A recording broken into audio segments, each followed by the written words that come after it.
Right, the next topic we're talking about is firearms and ballistics, which is chapter 17 in the textbook.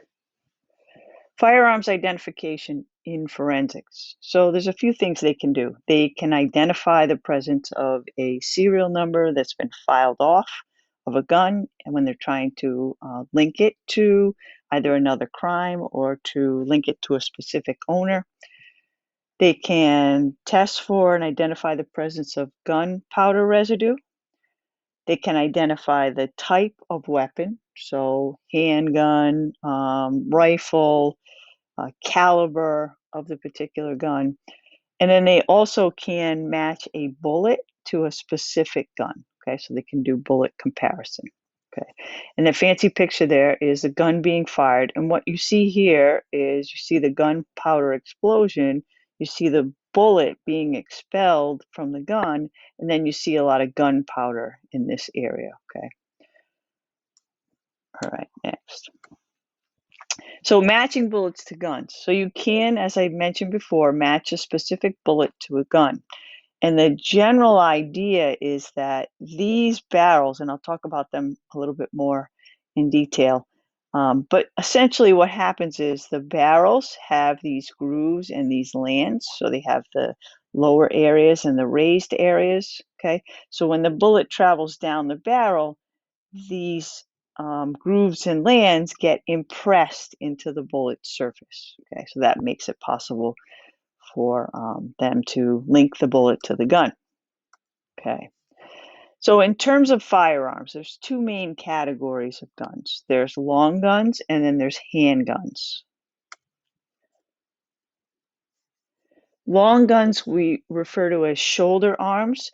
There's two basic categories. There's rifles, which are used to fire bullets at very high velocity. And then there's shotguns, which are smooth barrel. We'll talk about those in a little bit. The thing with the shotguns is they don't have the same range or effectiveness as a high-powered rifle would, and a shotgun shell fires small lead balls. But again, we'll talk about that in a second. Handguns, that second category, we have, there are different types of handguns. We have revolvers. Revolvers, if you watched any old movies, you would see the police carrying the revolvers. So basically what this is they're held, the bullets are held in a cylinder. There's 6 cartridges.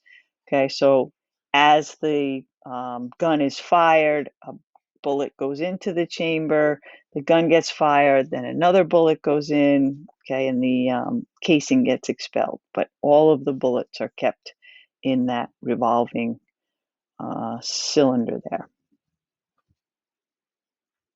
The next are pistols.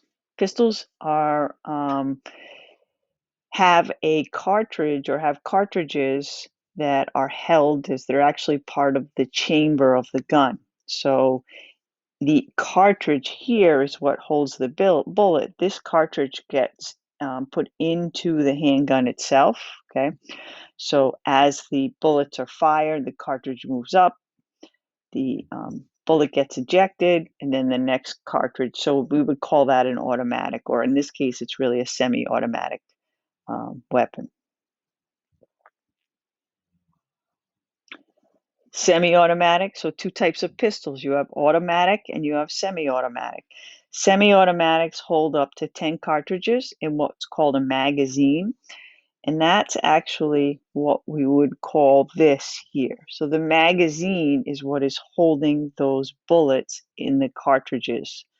Okay, so when you're looking at a semi-automatic, there's your 10 cartridges in the magazine. So your 10 bullets in the cartridge casings in a magazine, or also referred to as a clip, that can be found in the grip of the handgun. Okay, and that's going to fire one bullet per trigger pull. So every time you squeeze the trigger, it's going to fire the bullet, but it's going to be, the most you'll get out of it is 10, and then you'll have to add another magazine or clip to it.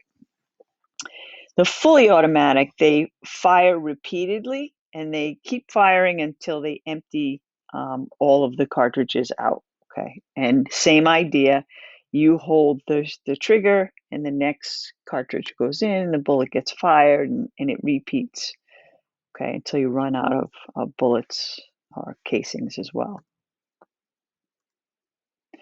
In terms of how guns are manufactured, okay, every manufacturer has their own way of manufacturing a gun. They have their own stamp. They have their own barrel style, their own grip style. And so what happens with when a gun manufacturer comes up with or manufactures a gun, they have to let the FBI know. Okay, so that information goes into a database about what the barrel of that gun looks like, and essentially what the gun itself looks like, the rifling process. Okay, so why would they need that? Because they want to be able to link guns to specific manufacturers. That's important. Okay, when the manufacturer makes the gun, any barrel that is not smooth, so in other words, any barrel that's not from a shotgun, is a rifled barrel. Okay, and essentially what they take is they take a piece of metal, a piece of steel, okay, and they hollow out that steel using a broach cutter. I'll show you a picture of that in a second. So the broach cutter cuts the grooves and the lands into the barrel of the gun. And so as the manufacturer, they each have their different rifling processes. So they use different broach cutters. They'll change the size of the lands, the size of the grooves, okay, and all of that will be specific to a specific gun, okay. The spiral, so the grooves are impressed into the barrel, but in a spiral shape. And so, and I'll show you what I mean in a second. So the lands are the raised areas, the grooves are the recessed areas. If you look here at the picture, you can see it has a twist to it. So the barrel itself is not just, straight lands and grooves. You see a twist here because if you think about how the bullet goes down the barrel, so the idea behind the gun firing is you want the bullet to get as far as you can get it based on the size of the gun. So there's only so much gunpowder you can use, okay? And, you want to make sure that that bullet is accurate. So the way to do that is to, yes, have these lands and grooves, okay? Because that's going to be almost like, think of terms of friction, okay? Those lands and grooves are going to form a pattern on the bullet, but they're holding the bullet in place as it's traveling down the barrel. The other thing is those lands or grooves they're in a twisted shape. Okay, so as the bullet gets fired down the barrel of the gun, it travels at a high rate of speed, twisting. So now the bullet is held in place because the bullet is the perfect size for the gun, and the twist is going to give the bullet some momentum. And so because the bullet is held in that barrel that has the twist, has the lands and grooves, you're going to get the bullet to go further and straighter than if you did not have a rifled barrel. Okay, the process of rifling is when they use the broach cutter. So it does, as I said, imparts marks on the bullet as the bullet travels down the barrel. So if this were your barrel, and then if you find a spent bullet, a bullet that's been fired from a gun, and you can collect that bullet and you can identify lands and grooves. So you would look using the comparison microscope. If you have a potential gun, now you can fire another bullet from that gun and then look and see if you can get a match that way. And this is the broach cutter I was talking about. So they literally take a piece of steel, they use this fancy machine, and they run it through the middle of the steel. And as it's run through, you can see here we have a twist. You can see the twist, and then you see the rifling lands and the rifling grooves, rather. Okay, so this is the muzzle, and this whole area is referred to as the bore of the gun. Shotguns, another shoulder arm, just to take a step back.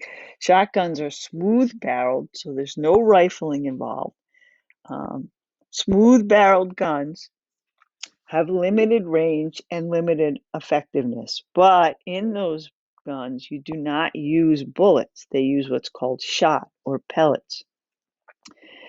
Those pellets won't go as far as a rifle, but they can certainly cause damage, and it's going to depend on um, multiple factors, but primarily the size of the gun, the size of the pellets, okay, and the distance from the target. So we measure shotguns in what's called gauge, okay? So the gauge represents the diameter of a shotgun barrel. So the higher that number, the smaller the barrel's diameter. And you may have heard the term buckshot or birdshot. Buckshot is what's used to kill deer. Birdshot is literally used to shoot birds, okay? So if you look here, the 12 gauge shotgun has bigger pellets, the pellets are larger in size, okay? So when that gun fires, there's going to be bigger pellets coming out. Those bigger pellets can take out a bigger target versus the 20 gauge, which has lots and lots of little pellets, where when that gun fires, it can take out, birds, it can take out, so that's what we would call your bird shot, okay? Not going to guess the distance and not going to get the same force. And then you may or may not have heard, maybe from old movies, where there's been bank robberies, there's something called a sawed-off shotgun. And basically what that does is saw off a section of the barrel of that gun. And that makes that gun much more deadly. They used to say that it was good for concealment. Now you'd never see anyone go into a bank with a sawed-off shotgun. They're actually illegal, I believe, in most states, if not all, to saw that barrel off less than 18 inches, okay? And primarily because they are so deadly. So those shorter barrels will cause, particularly with buckshot, will cause tremendous damage in a very, very short distance. All right, and I am going to stop there for today.